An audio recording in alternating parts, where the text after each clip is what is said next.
Vos sos una bruja controladora, pero cuando teníamos viaje a Centroamérica y ella no iba...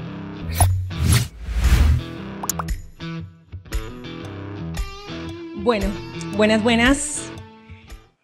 Qué nota estar aquí con ustedes hoy compartiendo este espacio, viviendo este momento. Gracias a todos por unirse. A los que están de forma virtual también, muy bienvenidos. Es un espacio que hemos pensado y hemos diseñado con todo el corazón porque hoy queremos hablar de cómo pedalear, ¿cierto? En nuestro país, en nuestra ciudad, es más que un deporte, es más que un medio de transporte, sino que es una forma de vida, ¿sí? Y si lo pensamos bien, liderar se parece mucho a montar bicicleta. Hay subidas duras, hay bajadas sabrosas, hay caídas que duelen, pero también hay días en donde hay mucho flow, donde hay mucho equipo, donde hay mucho propósito. Y para eso, para conversar acerca del liderazgo, no como un camino, no como una meta ni como un cargo, sino como un camino, me van a acompañar, o tengo dos súper invitados espectaculares. Ellos son Samuel López, él es nuestro gerente de talento humano en Nequi, y Juan Esteban Gutiérrez, nuestro Service Manager en Personal Shop. Adelante, chicos, bienvenidos. Qué gusto y qué placer estar hoy con ustedes aquí. Bienvenidos a esta conversación. Gracias. Vamos a rodar esta conversación, ¿cierto? Y lo primero, voy a empezar quizás con una pregunta, que va a cambiar el rumbo de esta conversación y es, ¿saben manejar bicicleta? Sí. ¿Sí? Sí, yo también. ¿A qué edad aprendieron? Del desempeño en la bicicleta es otra cosa, pero sé manejar, sí. Sí, también se maneja. ¿Y a qué edad aprendieron? 8 años. Más o menos. Yo sí me demoré un ratico, a los 13. Ay, somos del mismo team, Sí. ¿viste? Ya podemos empezar a armar pelotón aquí. Chicos, y como cuando uno aprende a manejar bici, hay personas que te dan como ese primer empujón, ¿cierto? ¿Recuerdan a quién les ayudó a aprender a manejar bicicleta? ¿O solitos? Yo creo que fue como un poquito de aprender solo, porque ya estaba grande, entonces ya los que sabían estaban más chiquis que yo. Entonces, creo que aprendí solo. Y eso tiene una gran hazaña porque fue en el Picacho, entonces no fue en planito. Ah, ok.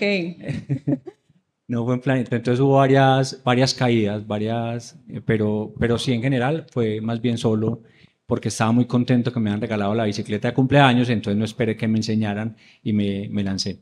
Samu, y en el liderazgo, ¿quién te impulsó? Así como a montar bici fuiste tú, ¿cierto? Como que tú dijiste, lo tengo que hacer porque ya estoy como quedadito. En el liderazgo, ¿cómo te encontraste con ese camino del liderazgo? Bueno, vamos a empezar un poquito a terminar de presentarme. Primero, dar gracias por la invitación, por estar acá. Ahorita hablaba con Juanes, que qué nervios. Espero pues que la expectativa de estar en este espacio, y quisiera como poner un poquito del filtro de la escucha. Yo nací en un hogar cristiano y hay un versículo que dice escucharlo todo y retener lo bueno. ¿Sí o no? Uno escucha lo que escucha y se pone lo que le sirve. Entonces no es como una expectativa de ser la panacea ni ser modelo, sino que posiblemente la idea es que repliquen cosas y seguramente vamos a construir una conversación bonita acá. Recién cumplí 42, me gusta mucho cumplir años. Cuando les digo que me gusta mucho, es que es en serio que me gusta mucho cumplir años. Hago campaña de cumpleaños 2 meses antes y celebro un mes después, todavía tengo invitaciones. Entonces, muchas gracias por el ejercicio. Cuando hablamos de liderazgo, yo creo que hay dos personas que se me vienen a la mente. Sin embargo, una de las cosas más lindas como en el desarrollo de la vida es que si uno se pone a recorrer hacia atrás, siempre encuentra nombres de mentores. Uno siempre encuentra a alguien que le enseñó, o porque era ejemplo o por contraejemplo, pero siempre el aprendizaje lo tiene. Y la primera persona que creo que empoderó el tema del liderazgo fue mi papá. Yo soy el mayor de varios hermanos, todavía se tenían varios hermanos. Y una cosa que mi papá siempre me decía, el acomedido come lo que es escondido. Wow. ¿Cierto? Entonces, usted donde esté, mi hijo, sea diligente, porque los diligentes no estorban, ¿cierto? No hay nada más rico que tener un diligente. Eso es un ejercicio de agencia, porque el diligente no es el que le dicen qué tiene que hacer, es el que ve lo que hay que hacer y lo hace. Y yo creo que ha sido una premisa toda la vida. Toda la vida esa fórmula me acompaña desde pequeño, que inicialmente era como mi papá tan regañona, y después empezar a verificarlo en mi vida. Okay. Y yo creo que una de las cosas que tiene el liderazgo es la diligencia, es ver lo que hay que hacer y hacerlo, ¿cierto? Y la otra persona fue mi primer jefe, yo hice la práctica en Bancolombia, ella se llama Nuria Estela Escobar, y yo era el único auxiliar del equipo. Yo entré como practicante y yo era el único auxiliar del equipo, el resto todos el equipo eran analistas. Yo nunca sentí la diferencia en el encargo, en lo que ella pedía de lo que yo hiciera. No era haga 1, 2 y 3, sino usted es el responsable, usted es el que responde, es su responsabilidad, presénteme propuestas. Y eso siempre me llevaba a que me tenía que hacer cargo de las cosas. Y de ahí en adelante yo dije, sí, como auxiliar, estoy teniendo esta responsabilidad, pues de aquí en adelante no hay una forma diferente de hacerlo. Entonces creo que esas dos personas hicieron bastante como sembrar como bases en función de lo que ha sido este camino. Y claro, tenías el chip ya de la diligencia, entonces como que tramitabas y filtrabas la información de forma diferente. Sí, yo creo que es el mejor regalo que me dio mi papá en la vida. Súper, súper. Bueno, ¿Juanes aprendió a manejar bicicleta en llano o aquí también como el amigo? Bueno, lo pregunto por las subidas y las bajaditas. También me uno a los agradecimientos de Samu por estar acá con ustedes. Yo creo que yo aprendí a montar en bicicleta, estaba escuchando a Samu y es como la versión de Juan Esteban, pero de 42 años. Aprendí, digamos, también solo. Yo recuerdo que no me montaba en la bicicleta, sino que caminaba, la cogía así y caminaba por un lado con ella. Okay. Y algún día me atreví y dije, me debo de montar ahí. Y me monté y no me caí. Esa primera persona también fue mi papá porque digamos que tengo un concepto muy grabado de él que es ser proveedor. Pero más que proveedor de dinero, es ser proveedor de bienestar, ser proveedor de buenas costumbres, ¿cierto? Y finalmente, con una líder que tuve, una abogada muy tesa, Paula, ella me decía, yo trabajaba para una multinacional y ella me decía, ahorita le comentaba a Samu y ella me decía, usted va a ser mi líder algún día, usted va a ser mi líder algún día. Y ella era una HR VP, pues por allá en las nubes, y ella me decía, usted va a ser mi líder. Eso se me quedó grabado, pero yo no me lo creía. Hasta que me empecé a creer el cuento y empieza a transformarse y a ese anhelo estar pues ya haciéndose realidad. Súper, súper. Samu, bueno, manejar bicicleta en bajada es delicioso, ¿cierto? Aunque la bajadita a veces también asusta, pero esas subidas en el liderazgo que te han tocado, esas subidas duras, ¿alguna que recuerdes en especial que te haya enseñado mucho sobre ti mismo? ¿Alguna que nos quieras compartir? Bueno, voy a contar una más reciente, que el primer ejemplo estuvo unos años interesantes atrás. Puede parecer que, porque inclusive estamos hablando de liderazgo no asociado a un cargo de jefatura, sino al liderazgo en sí mismo, pero este año atravesé un ejercicio que fue darme cuenta que una persona de mi equipo ya no iba a estar más en el equipo. O sea, el decir, ya hice un acompañamiento, ya retroalimenté, ya conecté, ya puse las cosas claras y no va a pasar. O sea, no va a pasar en el tiempo que se necesita porque seguramente iba a pasar, pero no, su desarrollo y en la velocidad que se estaba dando no era. Y yo generalmente genero mucho vínculo con el equipo. Entonces era esa sensación de cómo le voy a decir a esta persona que no trabaja más en Nequi con el susto de dañar la relación. Ok. ¿Cierto? ¿Qué es su vida más dura? Sí, esa es dura y yo creo que cuando yo ya dije, tomé la decisión, esa semana no dormí fácil. O sea, sin embargo, cuando tuve la conversación con ella, validé que la forma en que abordas, si te interesas por el ser humano que hay ahí, y has sido claro, y has retroalimentado, y has dicho, el otro entiende que yo no estoy obrando de forma incoherente o inconsistente, sino que la conversación es una conversación que tiene consistencia. Pero tomar la decisión fue difícil y entonces lo voy a quitar de un rol de liderazgo, porque muchas veces cuando estamos liderando algo no tenemos la conversación difícil por no dañar la relación, por no caerle Correcto. mal a alguien, porque no piense mal de uno, porque normalmente nosotros tenemos alta deseabilidad social.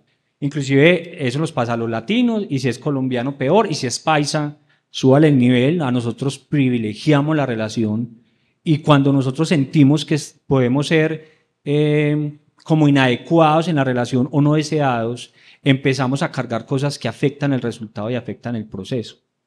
Y la valentía de una subida, porque es la valentía de una subida en el tema de liderazgo, es ser capaz de entender que el resultado no puede estar sacrificado por la relación. Lo mismo al contrario. La relación no puede estar sacrificada por el resultado. Y si no hay balance en las dos cosas, es muy difícil. Pero fue una subida dura, porque también nadie me estaba pidiendo que fuera diferente el resultado. O sea, nadie me estaba diciendo, no, esa persona no debería estar en el equipo. No, era una certeza que yo tenía a partir del acompañamiento. Y me convertí en un líder que también finaliza contratos. O sea, como que el que no finaliza, ya este líder sí finaliza, ya tengo historia en la hoja de vida. Entonces, ¿sabes qué es lo lindo hoy? Por ejemplo, ya cuadramos porque me va a celebrar ella el cumpleaños la otra semana. Bien. La importancia de trabajar en las relaciones para que nos soporte después los momentos difíciles de fricción y de conversaciones que tendremos que tener, porque las tenemos que tener. Sabemos que dentro de las carreras, de esas grandes carreras que vemos por televisión, hay momentos en los cuales se activa el pelotón, cuando vamos con más gente, ¿cierto? Cuando estás en el pelotón o cuando estás dentro del pelotón y te ves reflejado ahí, ¿cómo ayudas a marcar el ritmo de los demás? ¿Cómo sabes cuándo hay que jalar, cuándo hay que esperar? ¿Cómo has aprendido a dictar ese ritmo en el liderazgo desde ti, ¿cierto? Porque hablamos primero de nosotros y luego para los otros. Si yo como líder no tengo la conexión conmigo mismo, si yo como líder aún tengo, eso se me quedó grabado de una persona que escuché recientemente que me decía, hay que resolver las cosas que uno lleva por dentro para poder liderar a un equipo de trabajo. Y eso se me quedó grabado y empieza uno a entender de que para jalar, para esperar, para acompañar, es clave la conexión con el equipo. Pero para usted conectarse con el equipo, se tiene que conectar usted mismo, ¿cierto? ¿Y cómo se conecta uno mismo? No es irnos a abrazar el árbol o a hacer una cantidad de cosas, no, es básicamente reconocer yo de qué estoy hecho, cuáles son mis límites, ¿cierto? Hasta dónde puedo llegar, qué no puedo hacer, y ahí entender cómo acompañar a mi equipo. La conexión empieza desde una conversación.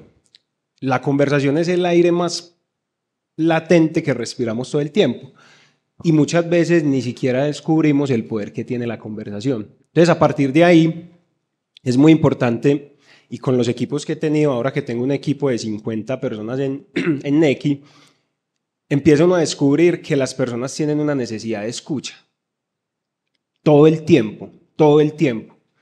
Y cuando como líderes nos dedicamos a escuchar, a detenernos, a comprender qué es lo que necesitan esas personas, yo creo que lo de jalar, lo de parar y de acompañar se va dando de una manera muy genuina.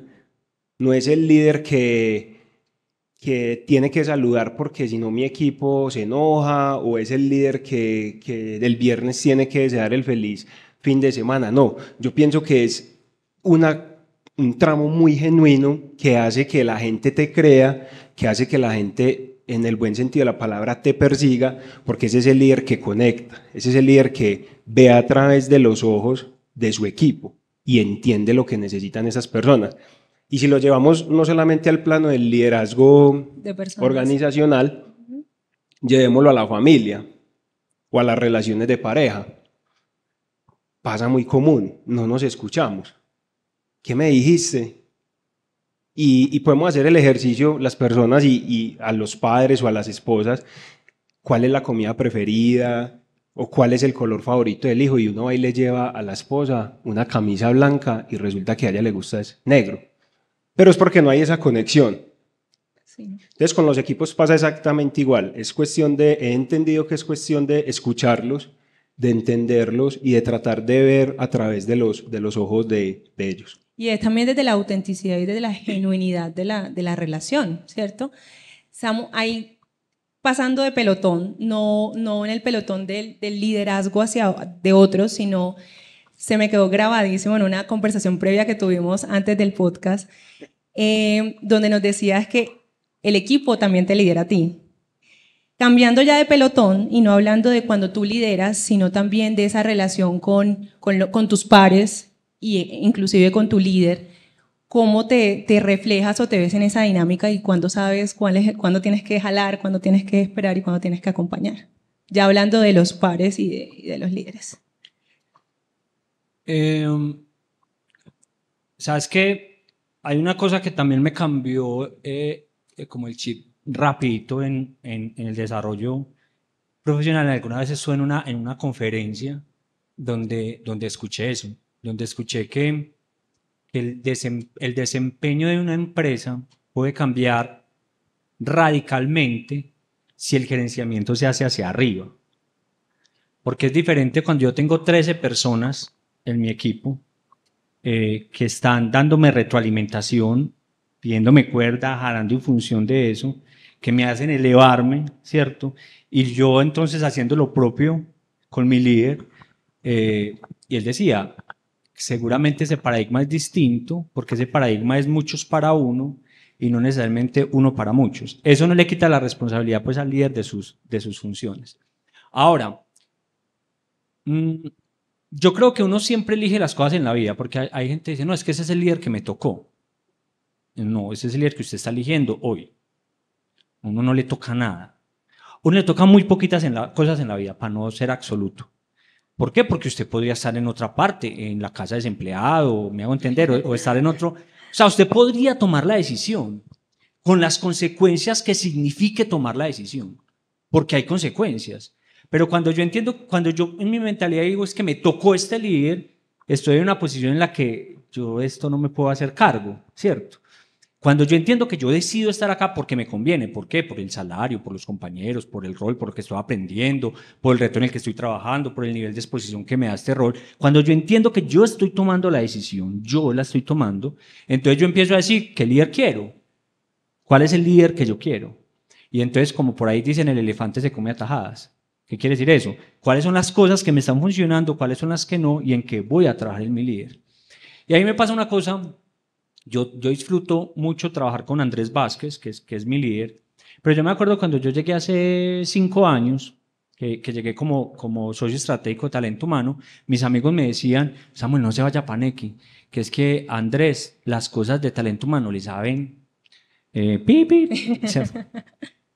Y yo decía, ¿qué es esto tan bueno? O sea, voy a tener la oportunidad de que alguien que las cosas no le funcionen, cambiarle el paradigma.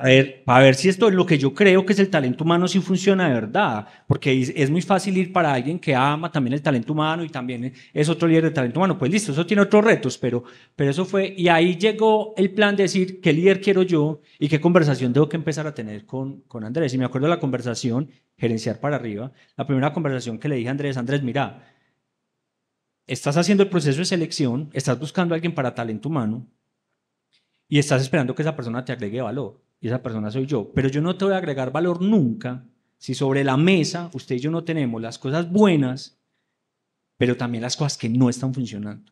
Si vos a mí no me decís qué es lo que no te gusta, qué es lo que no te funciona, qué es lo que no te conecta, no me puedes hacer responsable de eso a mí. Lo estoy liderando a él, o sea, básicamente le estoy cambiando la forma en que me va a dar la retroalimentación y estableciendo una regla de ahí en adelante que lo hace a él mejor líder. Y a mí me hace disfrutar un líder que cada vez que le presento algo, sé que tengo una retroalimentación genuina y que no simplemente me está tramitando ahí como para que no me ponga, este talento humano no me ponga mucho problema, vaya, haga lo que tenga que hacer, sino que es capaz de decirme qué le conecta y qué no le conecta en serio, y eso me hace mejor profesional a mí, porque yo ya cada vez tengo más criterio en función de lo que voy construyendo. Y yo creo que normalmente uno busca en el otro la responsabilidad y se olvida que uno tiene un margen de acción y también tiene unos tiempos. Si yo me pongo un tiempo, si en 6 meses esto no funciona, si yo me estoy poniendo este reto con este liderazgo que estoy teniendo y esto no funciona en 6 meses, también ¿cuál es el plan B que estoy construyendo para en 6 meses también ampliar mi posibilidad de decisión y decir qué voy a hacer con mi vida? Pero hay personas que he conocido en conversaciones que llevan años postergando la decisión, quejándose de su líder, pero nunca se mueven de donde están. Y digo, el ser humano no está diseñado para hacer lo que le toca. Nosotros estamos diseñados para eso. Cuando un ser humano está haciendo lo que le toca, normalmente entra en resignación y la resignación lo lleva a resentimiento. Entonces usted empieza a que la vida le debe, que el jefe le debe, que la empresa le debe, que el mundo le debe, y es una persona que no le sirve nada, que nada le funciona, que nada le cree, y la responsabilidad nunca está en él, la responsabilidad está afuera. Nosotros estamos diseñados para elegir, y elegir requiere responsabilidad. Y sé que estoy alargándome un poquito, pero hay una cosa que me gusta mucho y es el ser adulto. Un niño normalmente explica las cosas de su vida en función de lo que otros hacen. Mi mamá no me echó el cuaderno, mi mamá no me echó el refrigerio, el perro se me comió la tarea, cualquier cosa pasó, ¿por qué se portó mal? Porque el otro amiguito me habló, ¿por qué peleó? Porque el otro amiguito me... O sea, toda la explicación está alrededor de otros. Y en un niño está bien. En un niño está bien. Pero ser adulto es empezar a explicar la vida a partir de lo que yo hago. Eso es ser adulto. Y nosotros a veces tenemos empresas infantilizadas o sociedades infantilizadas, de personas que explican lo que les sucede en función de lo que el otro hizo o no hizo. Y cuando usted está hablando desde ahí, usted está hablando desde un niño, no desde un adulto. Y eso suena durísimo. Suena duro porque la gente, no, claro, usted no conoce mi historia, usted no conoce mi caso, usted no sabe mis compañeros, usted no sabe el líder que tengo. Seguramente. Pero la invitación es vivir a esta edad explicando la vida como un niño. Nos pone en una vida de posibilidades muy reducida, porque yo dependo de lo que los otros hagan o no hagan por mí y no de lo que yo pueda hacer por mí. Me alargué, ¿cierto? Bueno. No. Meli, ahí hay algo con lo que dice Samuel y es la madurez profesional, ¿cierto? Empezar a ver la vida diferente.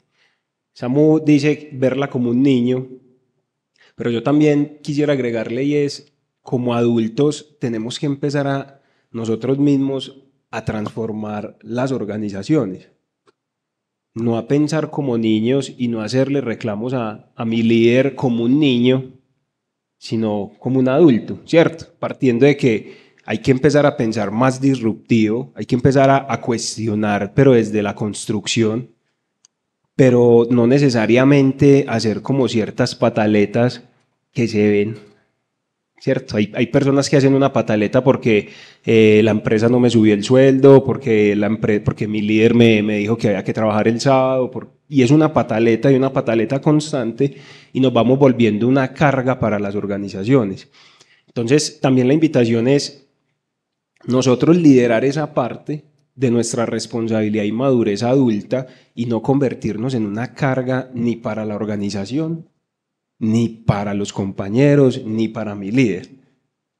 O sea, responsabilizarnos y ser realmente quien aporte y no ser una carga. Es que hay personas, las personas que tenemos aquí, gente, digamos, a cargo, una vez ve y uno dice, otra vez el mismo, con el mismo problema, con las mismas situaciones, y empieza uno a entrar en esa dinámica, pero es porque uno no ha madurado esa parte profesional y esa parte laboral. Entonces el llamado es más a que jalonemos, como en el pelotón y en el ciclismo, y no retrasemos la carrera que está llevando la empresa.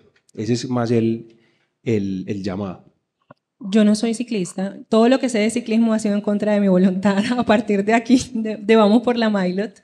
Pero bueno, como todo deporte, hay días en los cuales, me imagino yo, los ciclistas no quieren ni ponerse el casco, ni montarse en esa silla, ni absolutamente nada. Ya hablamos de esas subidas duras, ya hablamos de esas caídas, pero también hablemos de esos días en los cuales la motivación no aparece, ¿cierto?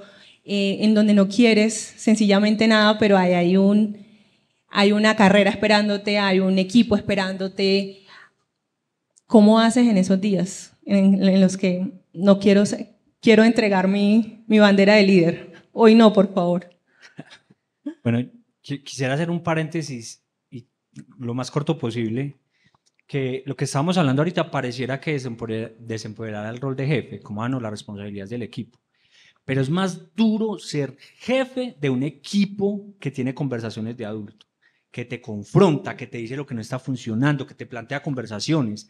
Es más fácil ser líder de un equipo que no confronta, que no conecta, porque eso te pone en menos nivel de exposición.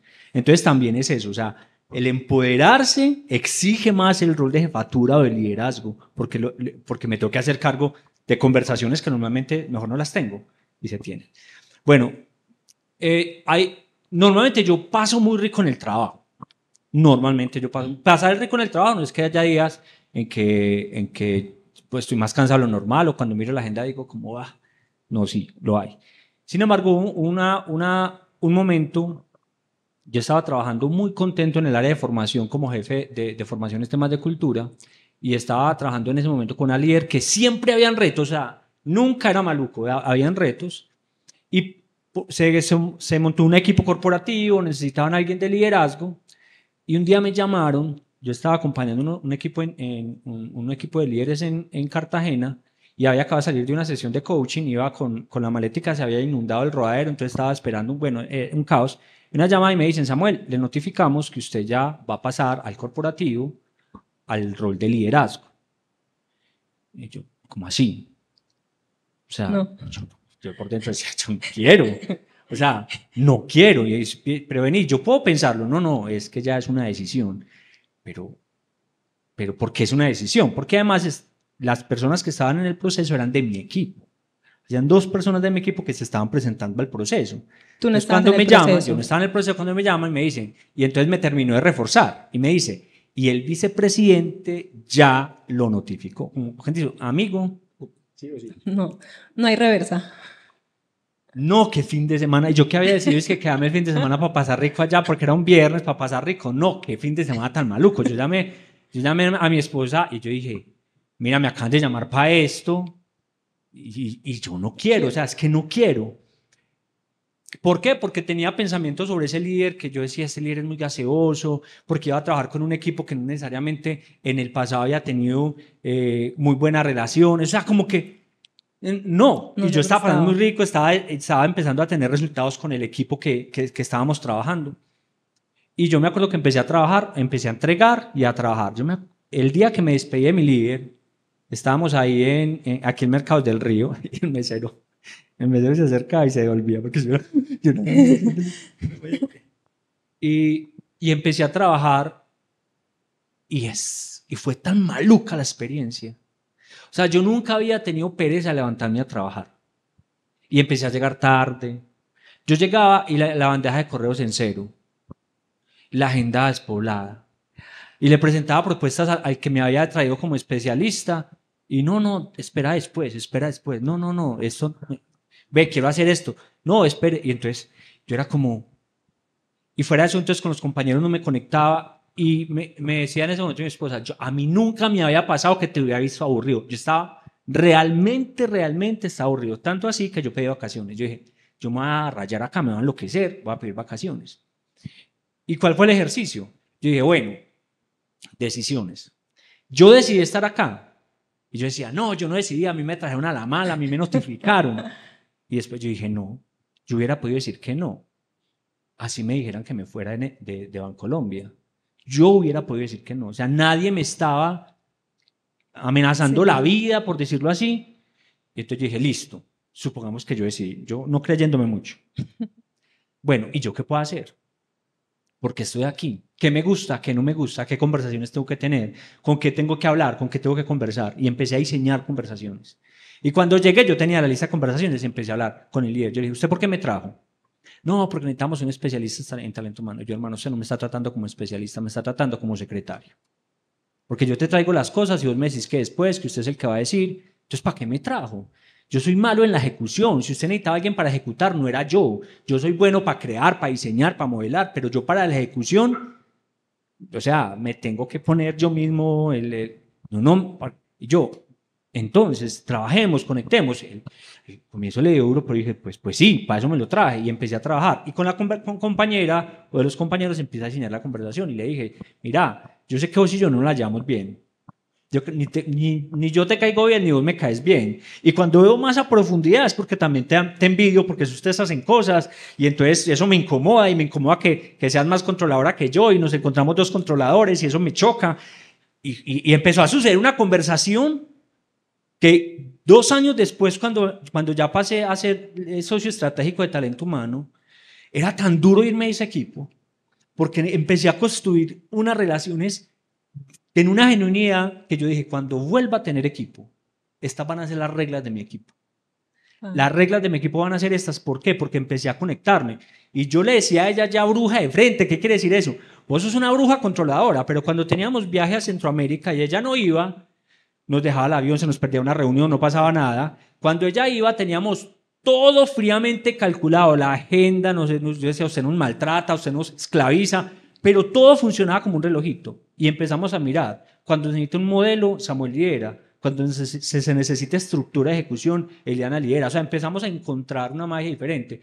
Pero fueron 3 meses muy, muy malucos, en los que de verdad yo decía, no. ¡Qué pereza! O sea, me da pereza todo, me da pereza. Yo me bajaba ahí en las estaciones industriales y este edificio decía, no, qué pereza tener que ir a sentarme a mirar para Pispirispis o a ver qué hacía. Y creo que fue ese momento que lo recuerdo un montón. Y para Juanes, ¿cuál ha sido como ese Yo momento? creo que cuando uno pierde la motivación de liderar o de las cosas que uno hace, primero hay que dividir la vida en dos. Y lo primero es, hay que alejarse un momento del cargo y del rol que uno tiene dentro de una organización para poder encontrar cuál es el verdadero sentido de la vida, ¿cierto? Porque si vos estás sin sentido en la vida, si vos no sabes cuál es tu propósito en la vida, pues es como un barco en medio del océano que no sabe para dónde va. Entonces, cuando vos empezás a descubrir cuál es el sentido de tu vida, cuando vos realmente tenés esa conversación difícil conmigo mismo y decís, con vos mismo y decís, vení, es que yo no sirvo para ser líder. Y es válido. Sí, o no quiero, o realmente me tengo que formar, o realmente yo no soy bueno para la nómina, yo recuerdo que yo renuncié a una multinacional porque me metieron a nómina, y eso para mí fue catastrófico. Entonces... Decisiones, lo que hablaba ahorita. Sí, claro, pero más allá de eso es empezar a encontrarle el sentido a la vida. Cuando yo tengo esos días difíciles, yo recobro el sentido de mi vida, encuentro yo para qué estoy, para quiénes estoy, pero también lo enlazo con mi trabajo, que hay 50 personas esperándome, que hay 50 personas que quizás... Y tengo algo muy grabado y es, el liderazgo tiene que ser servicio. Como yo le encontré propósito al liderazgo, al servir genuinamente, al entregarme al otro, entonces claro, yo cuando tengo esos días difíciles, yo digo, incluso tengo una compañera que quizás está esperando que yo llegue con un gesto de amabilidad y le arregle el día. Pero es más allá, es dividirla en dos, esa conversación. Sí. Y genuinamente, no engañarse. Es que, no, ¿cómo va a llegar yo a mi casa a decir que no fui capaz con ese reto en Bancolombia? Que no fui capaz de liderar 50 pelados en Nequi. Porque también nos aferramos a eso y nos engañamos y se pasa toda la vida. Y usted toda la vida fue un gerente, un director, un HRVP, un comercial aburrido, frustrado. Y las organizaciones están llenas de eso, pero es porque no tenemos eso, no hemos encontrado el propósito de la vida. Entonces yo cuando tengo esos días difíciles traigo y hago sentido del por qué y el para qué yo estoy en la tierra y por qué estoy hoy liderando un equipo, qué espera ese equipo de mí y me motiva mucho es poder transformar el día o la hora de cualquier persona. El impacto. El impacto, y no se necesitan hacer pues hazañas o tener mero intelecto pues y conversar así súper difícil, no, un buenos días, un saludo. Y con Samu había algo y estos días que conversaba con él me decía, llegar al nivel de vos hablar con tu equipo y que tu equipo te diga, hey, quítate esa lagaña que vas para una reunión, ¿sí o no que me lo dijiste? Entonces, es eso, es poder transformar el equipo, pero no es de hazañas, cosas raras, Extraordinarias. sino es de la cotidianidad. Entonces pienso que esa es la forma en que yo he podido encontrarle sentido y la motivación a lo que hago. Súper. Ya para ir como cerrando esta primera parte, para darle paso al público que nos acompaña o a los chicos que están virtual, si tienen preguntas. Bueno, desde un Rigo que maneja como un dios la bicicleta, ¿no? O, bueno, no sé, ay, ahora se me olvidan los otros dos. Egan y el Nairo. Todos se han caído, ¿sí? Pero yo digo que a medida que uno va avanzando en ese tema del ciclismo o de cualquier deporte, pues las caídas, ya uno cae como con más estilo, ¿no? ¿Qué le podemos decir hoy a la gente que nos acompaña acá y que nos acompaña desde lo virtual a manejar esas caídas en el liderazgo o en el día a día? No necesariamente cuando es el equipo el que flaquea o es uno de los equipos, sino cuando tú eres el que te caes. ¿Cómo manejas esas caídas ahora, Samu? ¿Te duelen menos? No, yo no sé. Hay una cosa que yo pienso que el trabajo es una disculpa y ningún trabajo es coincidencia. Cuando usted se va de una empresa huyéndole a un jefe controlador, normalmente llega a otra empresa con otro jefe controlador. Y si no resolvió lo que tenía que resolver ahí, le toca resolver en otra parte. Es como el que se divorcia por un asunto y nuevamente se casa otras 2 o 3 veces por el mismo asunto si no ha resuelto lo que tiene que resolver. Busca lo mismo. ¿Por qué? Porque nosotros... yo tengo una hija de 18 años. Yo sé que parezco de 30, Wow. pero no. Sí, no me cuadran las cuentas ahí. No me cuadran. Tengo una hija de 18 años que me resultó un alma vieja. O sea, desde chiquita me deja pensando más de lo que yo le hago pensando a ella. Y nosotros hemos tenido conversaciones sobre el sentido de la vida. Porque ella me dice, es que esta vida no tiene sentido. O sea, primero somos una taracamana de gente en este planeta. O sea, uno es un X. Y fuera de eso, en los años, uno es un momentico. Como, ¿qué sentido tiene yo preocuparme por cosas o tener que trabajar o tener que hacer? Entonces, y yo le doy la razón. porque la vida en sí misma, si ustedes se ponen a pensar, si a mí me pusieran a elegir de levantarme todas las mañanas, a bañarme, no me peino, pero bueno, me he visto, me organizo, para ir a trabajar, ¿yo qué elegiría? Si yo pudiera elegir, quedarme en la casa, viendo una película con mi hija, comiendo algo rico, ¿sí o no? Pues, pero me levanto a trabajar, ¿cierto? ¿Y eso tiene sentido? Pues sí, porque si no, no tienen la plática para el mercado y que les pone la explicación. Pero el trabajo en sí mismo, la vida en sí misma, si la miras así, no tiene sentido. ¿Yo en qué le encuentro sentido? Yo creo que nosotros los seres humanos venimos a aprender algo. Cada uno de nosotros venimos a aprender algo, a cada uno le toca lo que le toca. Y hay gente que se la pasa repitiendo la materia toda la vida, pues repite materia, no aprende, y la vida hasta que llega grita lo suficiente, o con una enfermedad, o con algo difícil en la vida. Entonces yo creo que el trabajo es una oportunidad de tener espejos en nosotros de las cosas que tienes que trabajar en vos. Entonces mis caídas han sido esas. Entonces me ha pasado... yo les decía ahorita, yo soy una persona que mi orientación al resultado es trabajada dura. O sea, a mí me toca trabajar. Cuando ya una cosa está lista para hacer, ya está el plan para hacer, yo empiezo a padecer. Mientras ahí está el problema, entender el problema, buscar la solución, encontrar alternativas, no sé qué, la energía me sobra y qué rico. Pero en ese momento, cuando yo estoy acompañando a otros, entonces, a mí no me gusta eso de mí. Cuando yo estoy acompañando a alguien de mi equipo, y yo veo que no logra un resultado, me ha pasado que me he visto retroalimentándolo de forma inadecuada. Y me voy para la casa. Entonces, ¿cómo me paro? Yo normalmente por la noche digo, bueno, ¿cómo me sentí hoy? que estuvo chévere y que no tan chévere. Y me he encontrado con las no tan chéveres. Yo no me sentí chévere hoy con la presentada del avance de este proyecto, la forma como lo dije. No soy grosero necesariamente, pero la forma como lo dije, lo que conecté. Y entonces empiezo a reflexionar, siempre, ¿esto qué tiene que ver conmigo? Si es que ella me está reflejando lo que no me gusta de mí. Entonces el problema no es ella, el problema soy yo. Y una de las cosas que he aprendido es a pedir disculpas cuando me doy cuenta. Siéntame y decir, vení, ayer pasó una cosa. No es que no es que el resultado me guste, el resultado no me sigue gustando. O sea, esto no es negociable. Aquí no es para decir, ay, abracémonos todos y el resultado que no se logre. El resultado es lo que hace sostenible una empresa, lo que hace sostenible un proyecto. Pero la forma en que me aproximé no te correspondía a ti, me correspondía a mí. Entonces, cuando me caigo, normalmente me caigo es cuando lo que no me gusta de mí lo veo en el otro y me desquito con el otro. Y la forma de volverme a parar es rapidito aprender a pedir disculpas, recomponer la conversación, redireccionar la conversación. Pareciera fácil, a veces me demoro un montón para la curva, pues.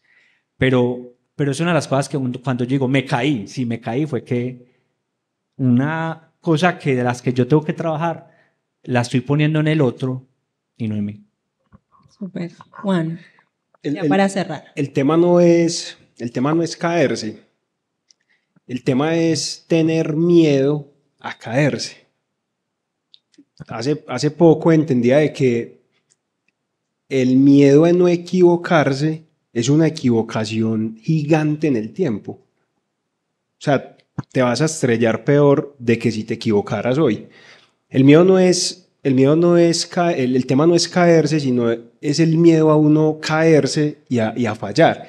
Porque cuando fallamos, pasa lo que dice Samu y es, hay que tener una dosis de humildad muy grande, muy grande. Y para todo, ¿no? Y para todo, porque hay que pedir disculpas, porque hay que aceptar de que yo como líder, como director, como lo que quiera, como padre de familia, como profesor, como lo que sea, Como también me amigo. equivoco, también soy vulnerable. Y cuando estamos por allá en la estratosfera y nos toca a bajarnos a pedir perdón, entonces es mi ego, entonces es mi Claro. cargo, entonces es mi rol. Y cómo yo siendo papá le pido disculpas a mi hijo o a mi hija. Y yo como siendo el CEO de X o Y compañía le voy a ir a pedir disculpas al aprendiz que trate mal. Entonces, ahí el tema es, nosotros como personas no podemos creernos producto terminado.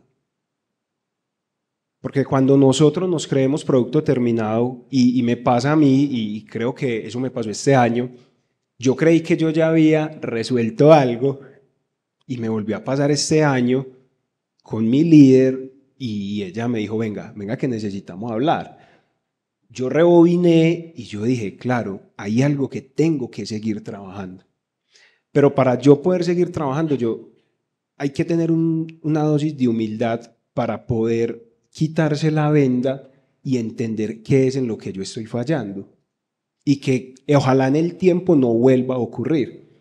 Pero es muy importante que nosotros todo el tiempo con las caídas, si se quiere ver de esa manera, nos estamos moldeando.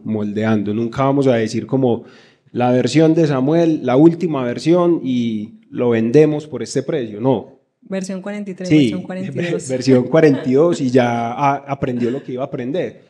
Entonces es muy importante que todos los días nos demos la oportunidad de moldearnos.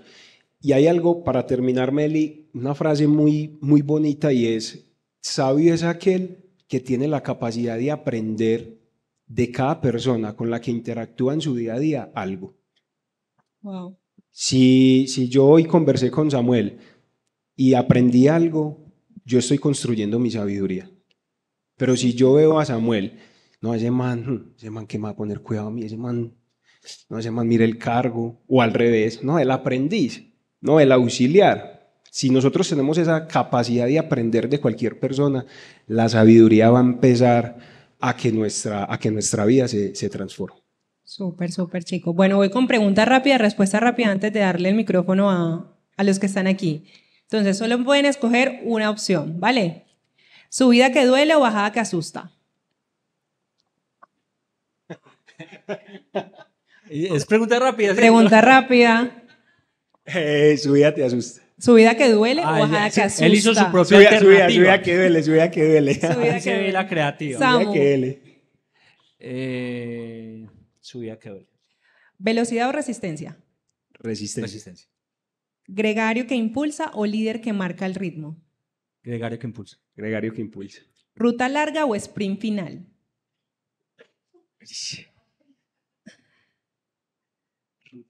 Pero porque Sprint final, pues, depende. Ruta pero larga. sprint final. Ruta larga. ¿Liderar con la cabeza o con el corazón? Les pusieron a que me mirara la cabeza. ¿Cuál era la pregunta? Liderar con la cabeza. ¿Liderar con la cabeza o con el corazón? Cabeza. Está muy difícil porque yo creo que tiene que ser la combinación de los dos, pero con Samu, el corazón. por favor. Sí. ¿Montaña o llano? Montaña. Montaña. ¿Meta cumplida o proceso vivido? Proceso vivido. Muy bien, muchas gracias. Ay, nos pusimos de acuerdo, amigo. No sé si tenemos preguntas. Sí, por acá. Por acá tenemos una pregunta de Edilson que nos dice, ¿cuál ha sido el momento más difícil de tu liderazgo y qué aprendiste de él que sigues aplicando hoy? No sé cuál de los dos quiera. Esa pregunta tenía nombre, ¿no? Tenía, ¿no? Yo pienso que fue en un momento en que me creí tan sobrado en la vida que quizás no aporté de manera positiva a sacar el potencial de una persona que tenía a cargo. Porque creo que un poquito del ego me perturbaba la forma de liderar, y ya después que me quedé sin ese trabajo, yo decía, le destruí la vida a esa persona y estoy sin trabajo. Pues tan irónica la vida. Entonces fue un momento muy duro porque es otra vez esa dosis de humildad, ir a buscar a esa persona yo ya estando por fuera y decirle como, hey, yo sé que yo impacté tu vida quizás de manera negativa. Discúlpame y siento, y pues lo más bonito de todo fue que me dijo como, qué gran líder eres tú. Wow. Pero yo sentía que había hecho las cosas mal. Entonces creo que fue ese momento en que me sentí muy mal, me sentí muy, muy bajo como persona por haber no aportado a ese crecimiento positivo. ¿Y Samu, recuerda alguno? No muchos, yo creo que el liderazgo es una exposición a tener momentos difíciles. Yo creo que hay una cosa que aprendí, que estos días lo estoy viendo reflejado un montón, y es que normalmente uno, como ve el otro, lo trata.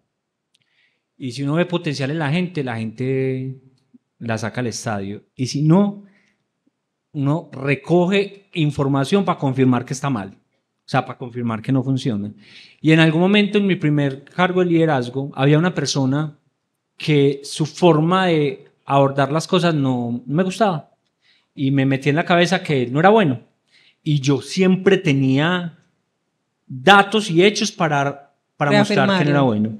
Esa persona pasó en mi equipo en ese momento de ser analista 3 a ser gerente de una sucursal. Gerente de una sucursal.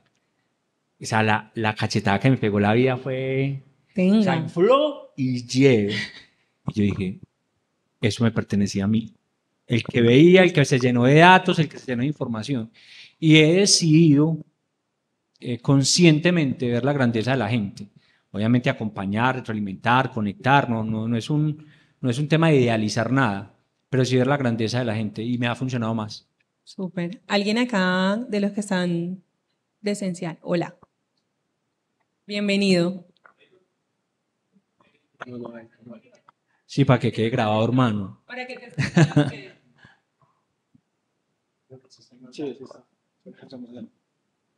Nada, es muy sencillo. ¿Prefiere una persona con conocimiento, con habilidad o con actitud? Menos mal es sencillo. Pasamos muy bueno hoy, este espacio estuvo muy bueno. Defíneme sencillo.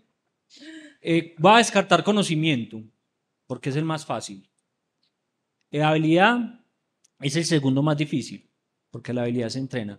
Pero, hermano, una persona con mala actitud es muy difícil, porque es que en el conocimiento y en la habilidad, tú como líder tienes cómo accionar, porque si no sabe, lo formás. Si no tiene la habilidad, lo mentoreás. Pero si no tiene la actitud, te toca hacer una lobotomía, o sea, básicamente te toca profundizar. Entonces, yo prefiero una persona con actitud. Ahora, hay contextos, porque a veces el nivel de riesgo de lo que se está haciendo con una persona que tenga muy buena actitud, pero no tenga el conocimiento, se puede tirar algo muy duro. Entonces, creo que no es absoluto, pero yo prefiero las personas con actitud, porque las otras dos cosas se resuelven. Se hace mentoría y se envía formación. ¿Cómo es tu nombre? Fernando, muchas gracias por la pregunta. Y bueno, por aquí Álvaro nos pregunta para Juanes cómo se sintieron cuando asumieron el reto de liderar y qué harían diferentes si hoy estuvieran de nuevo en ese momento de sus vidas. Voy a empezar por la segunda, y es ¿qué haría de diferente? Y es liderarme a mí mismo. Primero. Ese es el primer territorio que cualquier líder debe conquistar, y es liderarse a sí mismo. Porque yo creo que empecé al revés. Empecé a liderar personas y después me empecé a liderar. Entonces es como pedirle al palo de aguacates que de bananos. Entonces haría diferente liderarme a mí mismo. Y la primera es, ¿Cómo te sentiste cuando asumiste el reto? me sentí súper guau, pero no tenía la certeza de la responsabilidad que eso estaba enmarcando. Porque no era liderar un cargo, no era liderar pues una posición jerárquica dentro de una organización, sino liderar personas. Liderar motivaciones, Entonces, propósitos. claro, el jefe, uy, guau. Pero cuando usted ya se mete ahí y usted ve que su gente está a la expectativa de lo que usted realice, que usted es el ejemplo, la mejor forma de dar ejemplo es con la vida que usted lleve. Entonces ahí es cuando ya uno dice, la sensación muy bonita y todo, pero y pasa todo lo que tiene que pasar. Bueno, yo me podría quedar aquí conversando toda la tarde con ustedes. Ustedes van a hablar muy bueno. Pero no, primero que todo agradecerles a todos los que nos acompañaron, a los que nos acompañaron de forma virtual por sus preguntas también. Yo creo que algo que quedó súper claro y por eso también la inspiración de este Vamos por la Mailot es que el liderazgo se parece mucho al ciclismo, ¿cierto? Hay subidas, hay bajadas, hay caídas, hay paisajes, pero como inicié este espacio es lo importante es seguir pedaleando. Entonces, Samuel, muchas gracias por aceptar la invitación. Esperamos contar contigo para futuros espacios. Que hayas pasado bueno. Pase muy rico. Y a Juanes también muchísimas gracias. A todos muchísimas gracias y bueno, hasta la próxima.